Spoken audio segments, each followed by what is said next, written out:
I'm not going to say I don't like Gilmore Girls, but I've definitely seen it enough where for me to say I don't like it would be not correct because I've seen too much of it.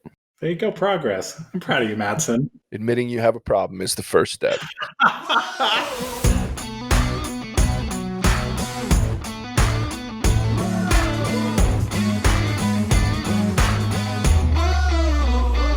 Welcome back to the What's Our Verdict podcast, where we fashion ourselves cinematic judge and jury. My name's JJ Crowder. I'm here with my co-hosts, Mattson Heiner. Better red than dead. Javier Ortiz. What is up, nerds? And Ian Anderson. Some shit. All right, this is our trial series where we discuss the facts of a movie, pass judgment, and let you, the listener, know our verdict. Do make sure you hit that subscribe button or leave us a 5-star review. It helps us grow the podcast. Share with a friend. We'd really appreciate that.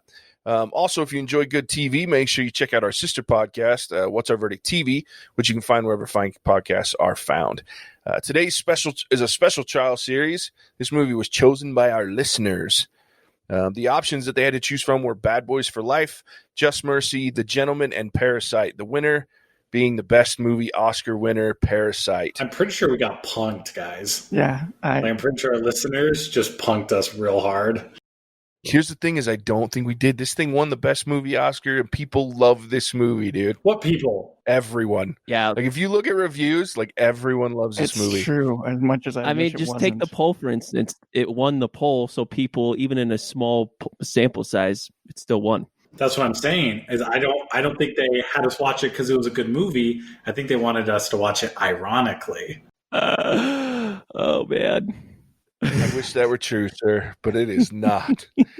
So, as you can tell, we're reviewing Parasite. It was released in 2019. It was written and directed by Bong Joon Ho. It stars Kang-ho Song, Sun-kyun Lee, Yeo-jeong, Woo-shik Choi, and So-dam Park. Please, I apologize because I know I screwed those names up. But the movie Parasite shows greed and class discrimination that threatens the newly formed symbiotic relationship between the wealthy Park family and the destitute Kim clan. All right, so this is still a relatively new movie. I know a lot of people have seen it. A lot of people still haven't, but let's give a quick overview without some spoilers. Talk about whether you know what you thought about this movie, what you liked, what you didn't like, and then let's give a quick, would you watch this movie or should the people watch this movie? And then we'll jump into spoilers. So yeah, Mattson, let's start with you. Yeah, so heard some things about this movie. I have some family members that have seen this. Had some coworkers that had seen this as well. This movie came recommended to me by multiple people. So everyone knows I'm the one that helps run our social media. I put this as one of our choices to the angst of JJ. Javier would have had that angst if he had known what this. If I knew what this was, yeah. You can throw me in there as well, definitely. Yeah, so I threw it on there, and my secret hope was it was going to win because I knew this would I didn't know what the movie was about, but I knew it was probably going to be controversial for us. And let's be honest, it was.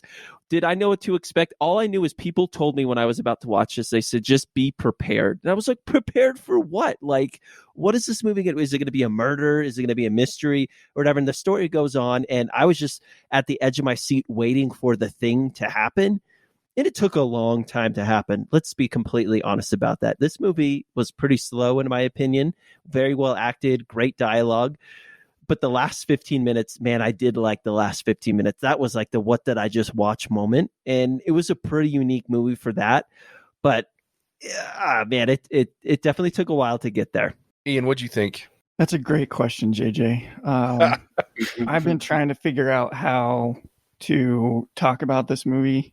And the only thing that comes to mind is like, you know, when you see that piece of like super abstract art and everybody's just like goo goo gaga over this piece of art and you don't get it to save your life. I feel like that's exactly how I feel about this movie. And I don't even feel like I can or can't recommend it because I don't know. If you really like abstract, crazy, weird art, maybe you'll like this movie. But I don't just run. I feel like my intro was all that needed to be said, man. Like some shit. Like, dude, I think we have Ian's funny. Definitely going to be our intro for this one. God, it was just, that's spoiler free version. I don't know what else to say. No, don't see it. I love it. Thanks, Ian. All right, Javier. What are my thoughts on this movie? I feel Man, like hold on, sorry. I just wish people could see your face right there because it was like hand on the forehead. Like it's like one of those like where you're in pain trying to figure out a math problem or something. I feel like I finally understand like what it's like to be crazy. Right? Like that this movie is what I imagine is like symbolism of what goes on inside a crazy person's head. I also feel like I watched two movies. Like I feel like I watched a comedy and then whatever the hell the last 30 minutes was. So it was kind of funny and also horrifying. And I feel like I got punked by our listeners. All right. I still love you, listeners. Yeah. Oh, absolutely. Especially Joe Gold. At this point, I only love Joe Gold. Look, I was the one that was like, yeah, Mattson wanted to watch this because of me, because I'd seen this movie before. So, quick backstory. When we first started this podcast, we were originally talking about doing like a podcast on all of the best movie nominees. So, I went and watched all 9 of them or 8 of them or whatever the hell it was. I sat down and watched them all, which included this one. It won the best movie Oscar. So, I was like, fine, I'll watch it. And I was like, Javier, what the shit is going on right now? It's like, Ian, I have no idea what I just watched. And I literally sat after the movie was over for like 5 minutes staring at my TV screen going, I have no idea. So the second time I watched this, which was, and I finished it as we were climbing on this podcast, I literally was wrapping up for this, the second watch. And this movie is beautifully filmed. It's very purposeful. It's a big giant metaphor to the point that I think there's like 6 times in the dialogue where one of the main characters says everything's so metaphorical. That's so So, I mean, it kind of slaps you in the face with the fact that it's a metaphor for what's going on, which we'll talk about in the spoiler piece, I'm sure. But I have a different, after watching it the second time, which I was loath to do, I really wanted to slap Mattson for putting this on here, but it was a request, so we were going to be watching it anyway. But my second viewing, after knowing what was coming, the first half of this movie, I have a little more appreciation than I did the first time, because it's kind of like what Javier was saying. To me, it is 2 movies. It's 2 separate movies that told in the form of the same characters, right? So would I recommend it if you were very kind of like what Ian was saying, if you're very artistic and you want an artistic film, this is it. This is extremely artistic. It's very deep. It's very thoughtful if you're looking for that kind of thing. I get distracted too because of the subtitles, and that's not to say that it's a bad movie because of subtitles. It's not. It's just that I get distracted. I really like to read, and then I'm like, oh shit, I'm watching a movie. So that was a struggle for me too. But on top of it, it is a confusing movie. I would say if you like artistic, if you look at critics, like high-level critics, and you look at the Oscars and you go, I love the movies they say that are good, this is a movie you'll like. If you're like me and you typically like numb your mind, take me away from real life, I don't need to be taught a lesson or shown the real world in any way, I'm not, that's not my favorite kind of movie. So I think it just depends on how you look at movies, whether you should go see it or not. But there's my spoiler free. So let's deep dive a little bit, talk about this movie.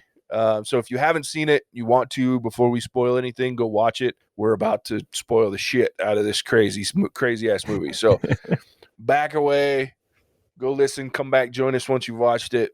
Or if you just really want to know what the hell this movie's about, stay and listen for a minute. I don't even know what this movie's about, so I don't know how helpful I'm going to be here.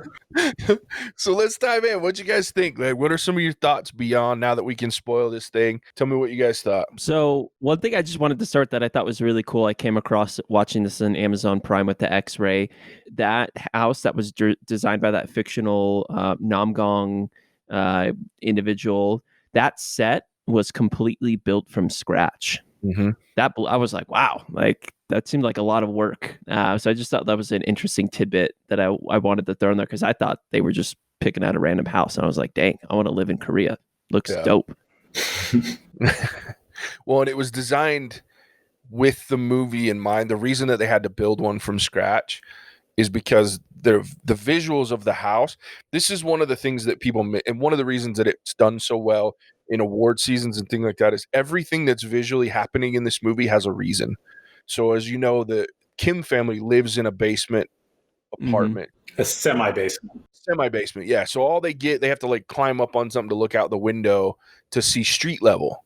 And those are actually real in Korea. And then they're real in a lot of places, but Korea, it's very prevalent in the less affluent neighborhoods to where you have these apartments where all you can see is the street level if you look out your window. So the idea is they're the comparison again between their destitute, very poor to the point that, I mean, they're just ridiculously poor because they're out of jobs. And then you look at the Kim family, who they're always looking out the big bay window into the backyard. That's their whole thing, is that it's this beautiful view. And so it's that drastic comparison of here is the ultra poor and the ultra rich and the different view of life, not just the view of the city and where they live. So that it's that comparison. And they built that house to be specifically designed to have a basement so that it can compare to their home and show that even the poor are down in the basement in the rich world. And then the rich who can look out the window and see the beautiful grass and the trees and not have to look at any of the urban landscape. It's just beautiful trees. So there was a purpose behind it. That's interesting, because I was like, for how rich they are, that's kind of a small yard. Small country. But that is one thing that I'll say. So Bong Joon Ho, the director and writer, like he has some very interesting movies. Do you guys ever see Snowpiercer with they're on the train that never stops moving? Like it's like kind of a utopian or dystopian, like the world's come to an end and every human being lives on a train that travels the world constantly. And then the back of the train is full of the very poor and the front of the train is full of the very rich. It's quite a disturbing movie. I loved it. It's got Chris Evans in it and some very good acting, and it didn't get very good reviews, but it was one movie that I really enjoyed. But that same director and writer, he's done some very thought-provoking movies that are very disturbing, just like this one. I thought it was thought-provoking, like plenty thought-provoking up until it went crazy. Like I was there and I was like, okay, I can see why people like this. This isn't that bad of a movie. Like it's kind of slow, like you've mentioned before, and I don't want to give the wrong impression. The acting was great. It was really well done. It was a beautiful movie to watch, but the plot, like halfway through, just goes haywire, and it didn't feel like a twist. Like people kept describing it as a twist, and I don't feel like that was a twist. I feel like that was just shocking. It was jarring. Like it just kept like spiraling down, and I don't know how or what to think about it. Like, I don't know. Again, maybe I'm like looking at something that and just completely missing it. But anyways, go ahead, Javier. No, I was going to bring up something that I may have totally missed too. So at the end, because I jumped right to the end, I think every time we record. So very sorry about that. But at the end, when you find out that the dad is like living in the basement and he writes this letter in Morse code and the son figures out and he's like, you know what I'm going to do, Dad? I'm going to get hella fucking rich and I'm going to buy this house. Like, if that was something within this kid's capacity this whole time, if all it took was like a little bit of like spit, grit, and duct tape to just be mega wealthy, what are we doing? What are we doing here? Like tutoring random people and like ripping off a rich family. But that didn't happen though. See, and I think that was the point. Is it did though? Even though he thinks that, it's not going to happen because. So that little clip that they show is just his imagination. It didn't like actually. Yeah, because then it came back to him finishing writing it, and to me that alludes to it's a pipe dream. Yep. See, that's the problem that I have with these artistic movies is I don't pick up on cues like that, But I understood what was happening when he was stabbing Mr. Parks in the chest. I was like, oh, I get this. You're speaking my language now. See, I was telling JJ this earlier. So you're telling me this crazy guy, he comes up the stairs and starts stabbing people. He starts with your daughter. He stabs your daughter. You see your son being carried out, bleeding out and unconscious. And this guy's going after your wife. And you're what you feel like you need to do is stab the guy that you work for because he thinks you stink. Like I had a really big beef with that. Like, you're telling me I'm gonna it. forego all my family and the possibility of losing each and every one of them just to stab some guy who thinks I stink. I mean, I get that, like, there's some raw emotions there, but your wife and 2 kids, like, that's not more of a priority. I don't know. I didn't like that. Dude, I was so bummed that Jessica died. Me too. I like Jessica. She's a baller. Yeah, she was like the only talented member of that family. She was the con artist. I'm not convinced that kid can speak English. You know what I mean? Didn't they like say that? JJ, why do you think the dad stabbed Mr. Park? Because I'm trying to figure that out too. Like, I get the whole smell reference, but to Ian's point, like, there was more to it. Sure. And it really, what it is it's the final. So this whole movie is about the disparity between wealth and the lack of, right? And it's, you know, and worldwide it's growing. I don't care how you look at it. The disparity, the difference between the ultra rich and the ultra poor, and even really every class in between the ultra rich and the ultra poor, that gap is widening every day. There's no way around it. There's no way to say that it's not true. It's just happening. It's the world we live in. This movie was about that disparity, the difference between the two.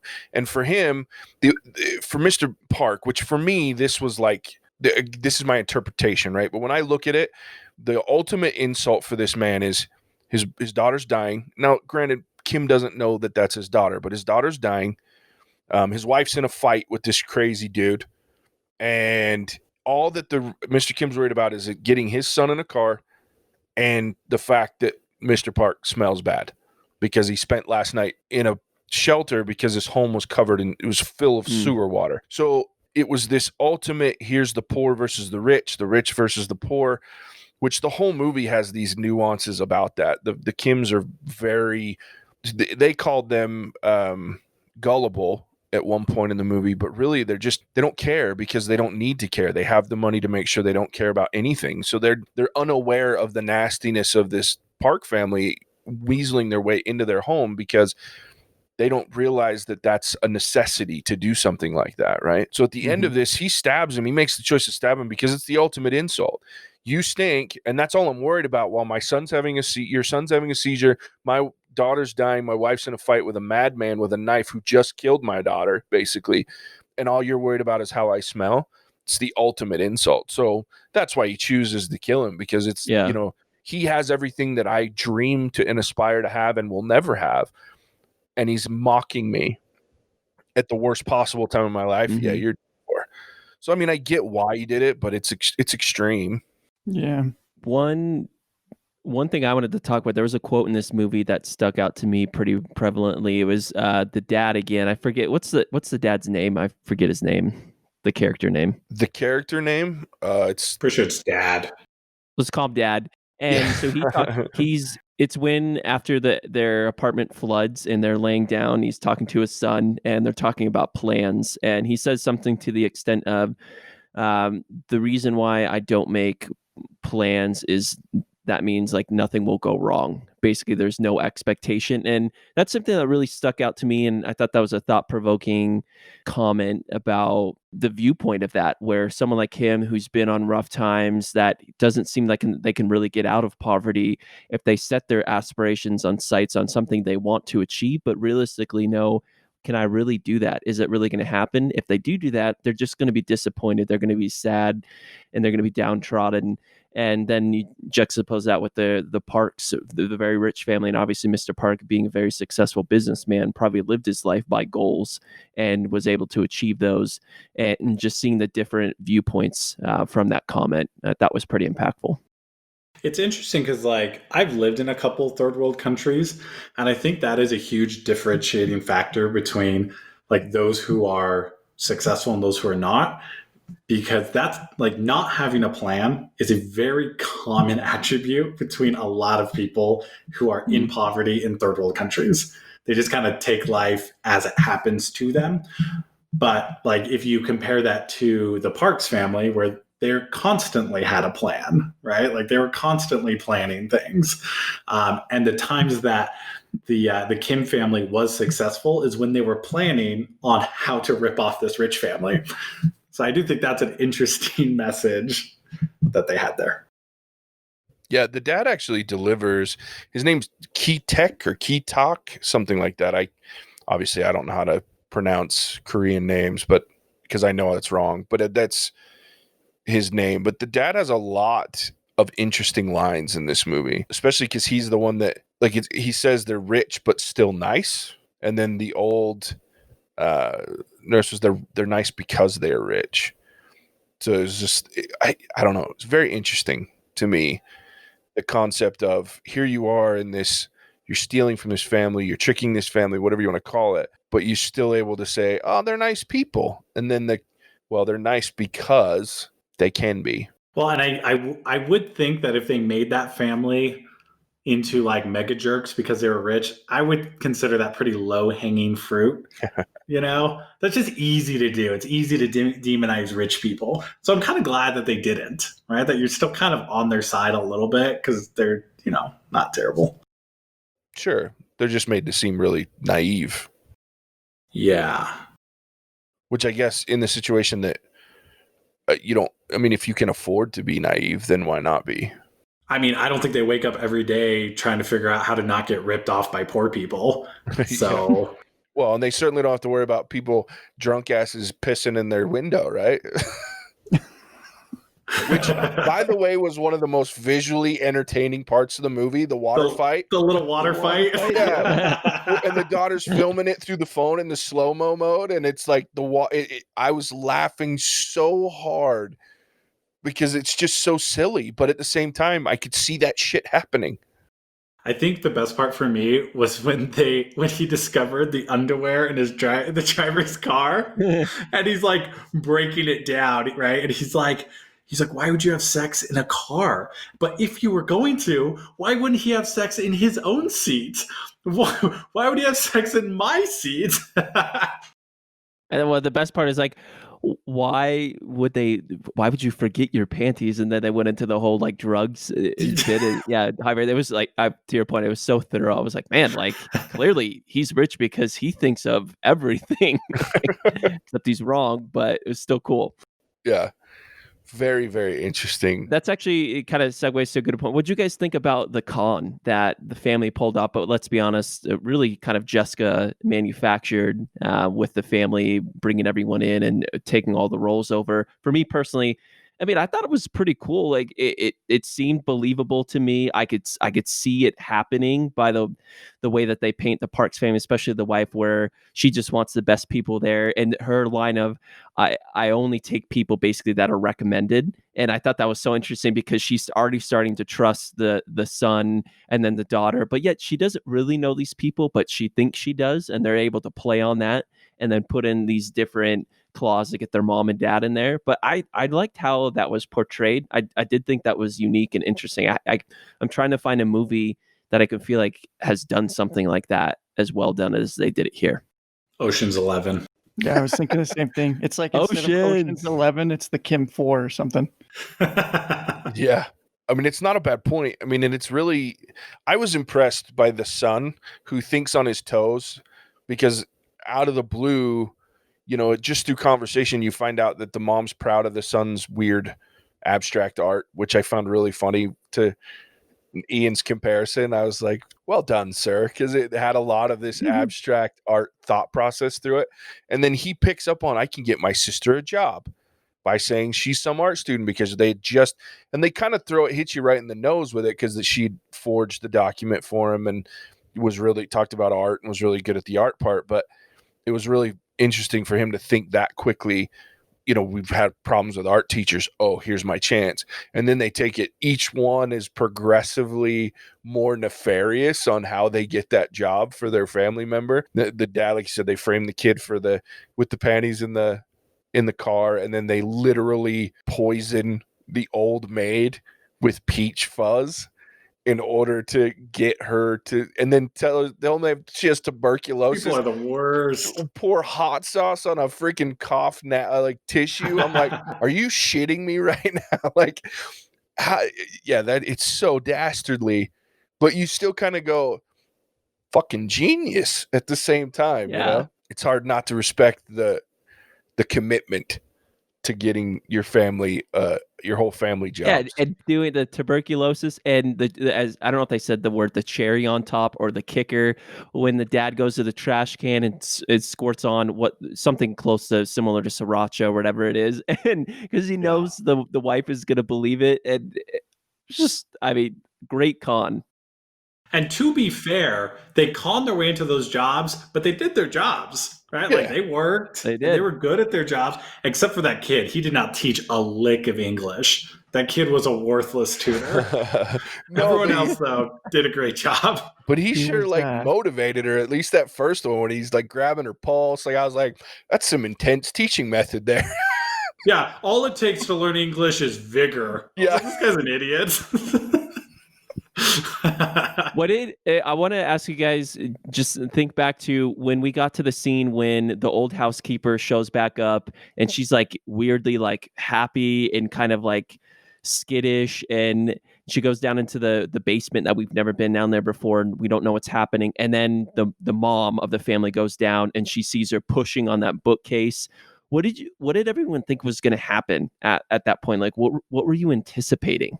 Honestly, at this point, I was just like, this movie's so convoluted, man. Like, what next? Like, there could have been an alien down there, and I would have been like, yeah, okay, let's see how this pans out. Yeah, I didn't have any. My notes say, "What is this show?"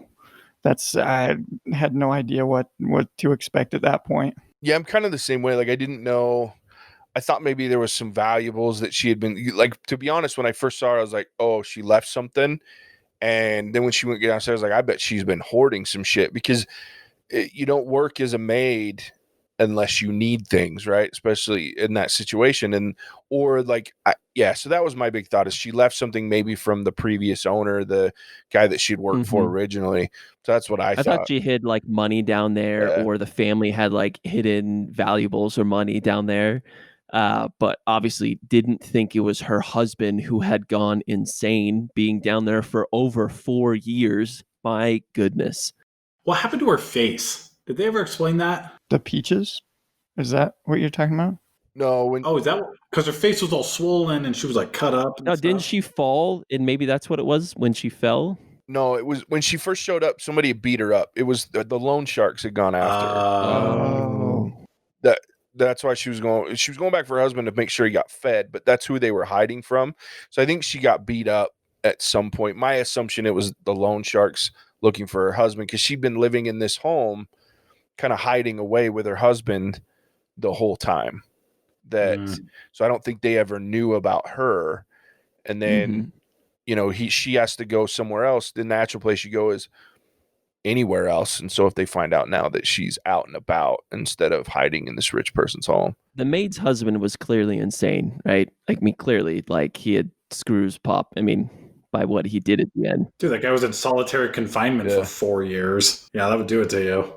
Literally. That science proves that it does that to people. So yeah, that dude was batshit. Well, and the worst part is he's sitting on there and he has to listen to this family living this perfect, ultra wealthy lifestyle, right? And that's what he was bitching about at that one point when he's hitting his head on the fucking button and doing the first time you see him doing the SOS thing.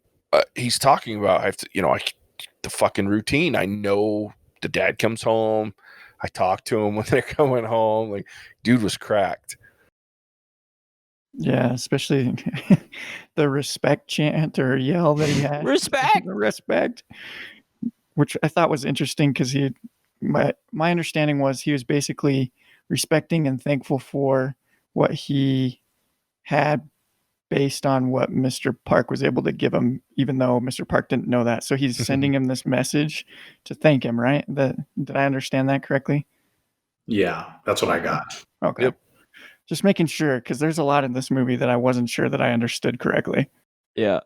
I also, I love that when he comes up, he being the guy in the basement for 4 years and the maid, and then they have the recording of the family falling out of the stairwell, and he's holding the phone and she's like giving him a back massage, and he's like, he says something to the extent of like, this button is like a missile launcher, like a nuke and everything, and the family's there just on their knees with their hands up. And I just thought that scene was pretty comical because you know the power of sending that video. It destroys just everything that they've done for, I don't know if it's been weeks or months, but I thought that was pretty comical, but also a well done scene just showing. I mean, we all know like the power of texting. Like you've got that information, you can ruin stuff.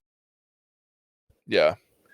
I will give this movie, at least on the second watch. The first watch, I was so confused about what was going on that I just did not understand most of what. I didn't see the comedy, but there were some funny moments in this movie. Like I was watching the part after the dad pours the hot sauce on the tissue and then holds it up out of the garbage looking like it's bloody. And then he shakes the mom's hand. And then she's like, "Did you wash your hands?" And he just kind of looks at her like, shit. COVID-19. Shit was funny. So I did miss the first time some of the little humorous moments, like the one you're talking about, Mattson, with the hands. And I do love it. Get your hands up, fuckers. Higher. That shit was great. Then doing the North Korean, and he's just laughing there, cracked as shit. You do the best North Korean television analyst or newscaster. I was like, this shit's so weird. Such a strange movie. A plot point that when the guy in the basement was doing the Morse code, trying to be known in Damson. How do you say the son's name? Damson, something. The son of the Parks family. He was in his teepee, and he was had his flashlight on. But then at one point they showed him like recording the message, the dashes and dats. But I think the next day was the party, but he never said anything about it. And I thought there was going to be some resolution where maybe the guy in the basement would have been found that way, but nothing ever came of that. And I was just wondering, maybe that would have happened if the crazy party events didn't happen, but want to know everyone's thoughts there, if that was a kind of a plot hole that they didn't resolve, or things just happened so quickly that it didn't really matter that the son logged that down. I think the kid was distracted to the party because he slept pretty much to the start of the party. Because as the mom's setting up the table, the dad's like, she's still sleeping. So I think the kid was sleeping up to the party. Kid like that wakes up and goes, "Oh, party for me? Yeah." He's done and he's distracted. But I don't think you're wrong. I think if the knucklehead hadn't dropped his rock and hadn't got down there, gotten his ass beat, now we don't have the same situation, right? The kid probably at some point says, "The lights are flickering." Of course, they all think he's crazy anyway because he saw the dude when he was younger on his birthday and thought it was a ghost. Oh my gosh! So freaky. How'd you? That was creepy. Part, the whole like eyes, the glowing eyes, or whatever. Dude, Javier, what do you think of that? Horrifying. Oh my gosh! I was like, "Oh, what is going on?" Because I actually thought that this was turning into like a slasher horror movie. And I was like, no. I kind of did too, though, in a sense. I'm not gonna lie. I was kind of on Javier's. I thought I got bamboozled. I thought it was had for a second there. It literally turns into a slasher movie. Yeah, it does, but it's not. It wasn't as scary as I thought it was going to be. The Khan family's son, who takes the rock to the head or whatever. Man, I thought he was dead. Like, Yeah, so did I mean, there was a lot of blood. Well, he did wake up after brain surgery, so I mean, it did get him pretty good. That part was wicked when the dude yanks on that rope. Pulls him backward. Oh, damn, that was rough. I was like, man, this movie got brutal. I still would have preferred Jessica to live and that kid to die, because I did not like his character. I thought his character was so stupid. That's why it had to be him. Like him making up this high school sophomore. Yeah, he's like a little pedophile. We're talking about Waco, right? But this kid's like totally being a little creeper on some high school girl. And we're just like glancing over that like no big deal. Keep in mind, though, most countries don't have the same school system that we do. Most other countries, university, high school ends, or schooling ends, formal education, or not formal, but public education ends very young. I think in England it's like 14 or 16. and then you go to university after 16, and you have to choose to go to what would be considered senior high school here, freshman to senior year. That stuff's not public and everybody goes in most countries. That's here. That is not a universal thing across the world. Jeez, Javier. So there's a very good chance that he was only a couple years older than her. Yeah, but if someone is 16 and someone's 18, that's only a couple of years, and it's still not okay. It's still illegal in the States, but in most countries, that's also not illegal, my friend. Hey, we love all our listeners around the world. I feel like we touched on some good points. I know everyone else is kind of like dazed, and that's certainly where this movie has left me. But does anyone else have any thoughts or questions they wanted to get across? Because I think I've asked what I wanted to ask you guys. Why is this movie so long? Yeah, that's it. I forgot about that. This is way too long. It's so long. Nothing happens to the last 40 minutes. Like, that's not fair. Like, things happen, but it really doesn't start becoming interesting until the last 40 minutes. It reminded me of the Gilmore Girls. It was a very dialogue-heavy movie, you keep bringing that up, and I got to be honest, man. I've never seen Gilmore Girls. The only reason I've seen Gilmore Girls is because my wife. It's like her background thing. So, but it's very dialogue-heavy, and that's honestly what the first part of this movie made me think of, because the story just kept going with dialogue. Mattson, if you secretly liked Gilmore Girls, you can just tell us. It's not that big of a deal. So on the length of the movie, I will touch on the fact that Just save him like that? Christ. I'm trying to save the podcast. I don't give a shit. I'm not going to say I don't like Gilmore Girls, but I've definitely seen it enough where for me to say I don't like it would be not correct, because I've seen too much of it. There you go, progress. I'm proud of you, Mattson. Admitting you have a problem is the first step. I'm not saying I was criticizing the dialogue, just to be frank there. So to get back to Parasite, I did have one. So you guys talk about the length, and the difference is that the second half doesn't. Okay, so the first half is all about this destitute family that makes their way and gets themselves into a pretty good position. And by pretty good, I mean for them, really fucking good. Even to the point that they were talking about at one point, near the middle of the movie, the dad was talking about the amount of money that they're bringing in to their home based on the 4 jobs that they now have with this family. So the first movie shows that you can dig your way out. It might take some devious shit, whatever. This is the life of the poor. You do what you can to get money. The second half is hold tight, because shit can still go wrong. And that's where, you get comfortable, and you can see in the moments leading up to the shitstorm that happens in the second half of this movie, they're very comfortable. They're laying on this family's couch. They're eating their food. They're drinking their booze. They're in a very comfortable place, and they're starting to take for granted what they've done.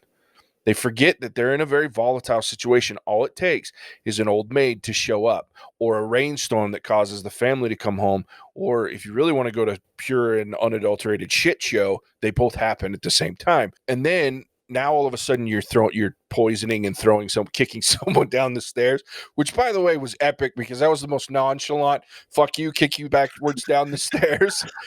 And they're hitting that wall. I was like, oh God, the thud. I thought she was dead. Oh, I did too. She got up. I'm like, yeah, so did I. Wow. She's like, I'm dizzy. No shit, Sherlock. Your head's still on the wall. Well, she got back up, and I was like, okay, cool. This is still a comedy. Yeah. Christ. So I think that's why the length is they want the viewer to get comfortable going, oh, look, this family's gotten themselves into a good position now through shitty means. And then the second half is here's what fucking goes wrong when you put yourself in a position that you've lied, you've hurt, you've eventually killed, and you've done all of this just so you can have money. So yes, it's long, but there is a reason for it. It is basically 2 movies, the buildup of how you get there and the buildup of the fall, and then showing the fall. What did they do with the money? You never see them spend it. They always smell bad. What did they do with the 4-income household that they had? I don't know. And whatever they did do, if I would imagine that it was all in the home that got flooded at the end. And obviously they were buying some nicer clothes. Didn't Jessica put some up in the ceiling? Yeah, the daughter did put some there. They don't trust banks. No. Did you? Man, the scene though where the house is flooded and she's sitting on the toilet smoking a cigarette. Ugh. I was like, wow. Disgusting. That was crazy. The visual of that was pretty Like, that's rock bottom, folks. But she was completely comfortable. Like, she's just like, whatever. I'm smoking a cigarette while shit water's flying out of the front of the toilet like it's trying to talk to her. I was like, wow. I'm doing my toilet wrong because they had a throne, and a man's toilet should be his throne. Yeah, you had to walk up the stairs. Yeah, that's what I'm talking and about. look out the window as you're taking a shit. Yeah, that'd be great. I just like, what a power move. Like, if I were to do that right now, I'd be like, hey, what's up, Greg, to like my neighbor as I'm just like taking the Browns to the Super Bowl, you know? All right, so should we rate this mess? Let's do. I don't even know how to rate this, dude. Like, Yeah. I'm at a loss. Like, I don't That's even why know. Javier should go first. I was just about to say, we're going to make you go first then. Oh my gosh, I don't even know. Okay, give me a benchmark here. No, you just gotta go with Yeah. what you feel. So I'm thinking about benchmarks, man. Just And go with is a what you benchmark going to help for this movie? I don't this know. There's movie is nothing to compare it to. Exactly. All right. Javier, your ceiling is 5, which is Jurassic Park. And the bottom end is Don't say it. 1917. Oh, okay. Yeah, 1917 works. And then right smack dab in the middle is the town. Okay. I'm gonna give this a. You know what? I want to give this. Oof. Oh my gosh, this is so hard. This is the hardest thing I've done all day. Okay. I'm gonna give this a 2.5. Yeah, I'm gonna give it 2.5 because I did laugh a few times. I was pretty intrigued considering I was just reading the whole time, and normally if I have to read, I just read a book, you know. But as far as that goes, it was pretty good. It was funny. It took me by surprise. So yeah, 2.5. That's the kindest 2.5 rating I feel like you've ever given. You were not that kind to the town when you said Like balls. Like, I'm assuming, Javier, you're not going to rewatch this movie. no, but if I ever take like LSD or like DMT or something like that, I might. I bet this movie would be trippy on something like that. Now, that's funny. All right, Ian, you go next. I don't want to go next. I don't think any of us want to go next. I will rate this. Man, I feel like a 1.5 is high. I'm not gonna lie. Whoa. But I'm gonna go with a 1.5. And I will say, like, I do think it was beautifully done and the actors were great, but it was just so abrupt. Like, it really did feel like two movies. We've mentioned that a couple of times. And I just felt like it detracted from there's so much shock going on that I didn't stop to like think about all this inequality and all the story that was actually being told. So for me, it just was, I don't know, chaotic. It felt really chaotic. In fact, I went and tried to explain the plot to somebody right after I watched it, and it went, yeah, it was super hard, especially when you get to the end, because the first half's easy. It's like, you know, they pull these cons. Anyways, we've talked about it, but 1.5. And then you don't want to say, just go watch the movie to understand it, because you don't want to subjugate anyone to that. I don't. Well, and I'll be honest. So afterwards, I went and looked. I spent probably an hour looking at reviews and seeing all these wonderful things that were said about it, and just trying to figure out and like make the connection on where I was so off base that I didn't like this movie. So, because I think it was like a 99 on Rotten Tomatoes for the critics and like a 90 for the audience, and it just blew me away. It's super I'm pretty sure it's just a bunch of people pretending to understand this movie. It's a conspiracy theory, man. Jumping on the bandwagon. It's Yeah, possible. we're the woke ones here. I did laugh. Ian texted me, I think it was earlier today or yesterday or something, and he's like, what was it you said? I laughed like so hard because I got your text. And you were just I wanted to know, maybe this isn't what you were thinking of, but I wanted to know what Javier would rather do than watch this movie. Oh, yeah, that's right. I wanted to start asking that question. What would you rather do, Javier, than watch this movie again? I think I would rather melt down glass into like a liquid form and slowly drip that into my eyes and the eyes of all humanity, so no one has to watch this movie ever again. In fact, now that I'm saying that, I think 2.5 is way too high. I think I'm going to give it a 2. Too late. It's locked in. That's hilarious. No, I was going to say, that is funny, and I'm glad you remembered that, Ian. But for me, it was like, you were like, am I missing something? Why do people like this movie? It's like, is it me? Am I wrong? Yeah, I I laughed. know. I mean, you got to ask that question. You're never wrong. All right, Mattson. You'll be saying something different when we film Waco again. Oh, yeah. yeah, that should be Waco. interesting. Yeah, tune in for that one on Tuesday.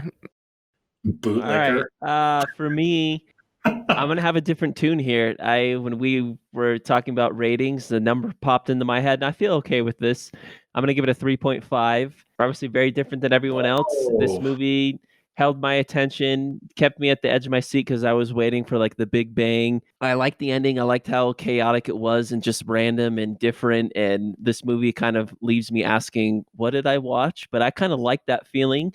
The reason it's a 3.5 and not higher, it's slow. Like it's definitely a mental thing you've got to commit to. And for that reason, I will say I wouldn't watch it again, but should people watch it? I would say, yeah, if you want to have something to talk about with your wife, your girlfriend, the people you watch it with, you're going to have a lot to talk about after watching this movie because you're going to say the same things we did. What did I just watch? And I think that's an interesting thing to have something to talk about over dinner or over drinks or whatever it may be. It's not like a movie that's in my wheelhouse, but I'm not here to say it was a bad movie. I think it was a well done movie that is, That's what as I'm here Ian for. said, very abstract and it's not everyone's cup of tea. But there was enough of that tea that I liked some of it. All right, that leaves me, huh? So I'm going to do some really weird shit. The first thing I want to say is I will never watch this movie again. Like, you couldn't force me to. Yeah, twice is more than enough. I will. Once is not enough. Once is. So here's the thing is I'll never watch this movie again. I did not love this movie. I don't like, but it's a personal preference. I don't enjoy movies that try to shove a moral lesson down my throat most of the time. I don't like metaphorical movies that try to teach me about real life. And look, I'm not destitute. I don't know what it's like to be that poor. I don't care to know what it's like to be that poor. And that's very shitty and very cis white male of me to say, but it's true. I don't want to know. So I go to movies to escape reality. So I don't love this movie in that it's very dark. It's very realistic, and especially the first half a lot of ways, because these are things that I could see people in desperate situations doing, right? So that being said, I don't love this movie. I don't enjoy this movie. I won't watch this movie again. That being said, I'm going to rate this movie higher than I should, but because it is a well done movie. The cinematography is beautiful. To me, like, the dialogue is very smart. It leads you down a path. The movie takes you through some serious twists that obviously you aren't expecting. It also does tell a story very well and makes you see it, that what it's trying to show, the differentiation between poor and rich, and how that can affect your life and where you're at, and how the lack of can cause extreme reactions, and same with having so much can cause extreme reactions. The movie is very well made. So from a critical standpoint, I'm going to give this movie a 3.5, which is way higher than I want to give it. I want to give it a 1 because I don't like it. But the movie is good. It's well done. And it's actually a very beautiful, very well done movie from a perspective of the artistic point of view. So I'm sticking with that with this movie. This does not portray how I feel about this movie. It portrays what this movie is from an artistic standpoint, if that makes sense. So there's my rating. Wow. Kudos to you for being able to step outside, because I can't do that. If I hadn't watched it the second time, I wouldn't have. The second time I watched it very differently, and I knew what was coming, so the shock value wasn't there. So I was able to look at the movie from that perspective, which makes me, I have to give credit to that fact because of the fact that I love movies and I love the art that goes into them most of the time. So I did have to give credit for that. So that's why the rating's so high. So we had a pretty wide range there. Yeah, it was kind of all over the place. Oh yeah. That's 3.5s for JJ and I. Ian a 1.5. Javier a 2.5. Can you change mine to a 2? I can't. Got to go off the Can't gut. or won't. Yeah. He already said 2.5. The podcast isn't He's over. only changing it because of groupthink. No, he's changing it because he had to go first and he didn't want to go too low. And then he realized, no, I didn't go low enough. Yeah, but that's what you live with. That's the first one. You I don't think you can set blame me your for bar. group think, because every time I go too low, you guys fucking crucify me. Don't give me this bullshit about like being, independent or whatever. I hit the 2. All right, let's let him change it. All right. Let's fine. not make a habit of that. But I do understand the situation, Javier. Oh, did you just call me dad? I'll fucking bend you over my knee like dad. Ooh, daddy. We watched too much Parasite today. All right, so Mattson, why don't you tell them where they can find us? Yeah, you can officially find us on social media at What's Our Verdict, and also our YouTube channel at What's Our Verdict, where you'll be able to see our newest segment with reaction trailers for upcoming movies, which we are ecstatic about. Come give us a look. Again, What's Our Verdict for all of our social channels and YouTube. Just recently uploaded a couple of trailers. We're going to be doing and dropping trailer reactions every Wednesday. They're short videos, 4 or 5 minutes, maybe a little bit longer. Really excited to engage with you guys through video as well. And then for our podcast, you can find us at What's Our Verdict Movies for our movie segments on Apple, iTunes, Spotify, Stitcher, wherever you find podcasts. And then our What's Our Verdict TV can be found in the same segments as well. And we're really excited to get you guys to engage with our content. Be sure to drop us a review. We love 5-star reviews.